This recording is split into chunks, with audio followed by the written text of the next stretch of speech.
এই 60টা কাগজপত্র পেতে এক সপ্তাহের বেশি সময় লাগার কথাই না। আসসালামু আলাইকুম বন্ধুরা, আমি সাব্বির রহমান। ইনফো সাব্বির চ্যানেলে সবাইকে স্বাগতম। আজকের ভিডিওতে আমরা দেখাবো কিউবা মিচেলের এখনও কী কী কাগজপত্র লাগবে এবং সামিতের মতো তার প্রক্রিয়াটা কেন দ্রুত হচ্ছে না। কিউবা মিচেলের 60টা জিনিস থাকলেই তিনি বাংলাদেশের হয়ে খেলতে আর কোনো বাধা থাকবে না। সেটির প্রথমটি হলো কিউবা মিচেলের নিজের বাংলাদেশি পাসপোর্ট।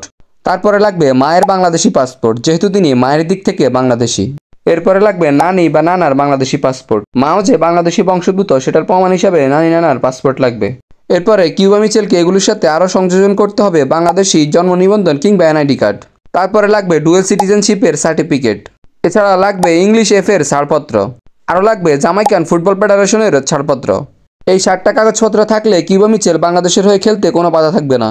সামিত সোমের প্রক্রিয়াটা যে গতিতে এগিয়েছে, কিউবা মিচেলের এই প্রক্রিয়াটাও যদি সেই গতিতে আগায় তাহলে 7 দিনের বেশি এই সবগুলা কাগজপত্র পেতে লাগার কথা না। তবে গুঞ্জন রয়েছে কোনো এক সিন্ডিকেটের কালো হাত এখনই চায় না কিউবা মিচেল জাতীয় দলের হয়ে খেলুক। আবার কেউ কেউ চাচ্ছেন বয়সভিত্তিক দলে খেলাতে। আবার আরও একটি গুঞ্জন আছে কিউবা মিচেলকে জাতীয় দলে খেলানোর ক্রেডিট পাওয়া নিয়ে বোর্ডের শীর্ষস্থানীয় দুজনের মধ্যে চলছে দ্বন্দ্ব। তবে যাই হোক, আমরা সেটার স্পষ্ট বার্তা চাই এবং কিউবা মিচেলকে খুব তাড়াতাড়ি দলে চাই। সবসময় এরকম ফুটবলীয় আপডেট ভিডিও পেতে চ্যানেলটি সাবস্ক্রাইব করে এবং ফেসবুক পেজটি ফলো দিয়ে সাথে থাকুন।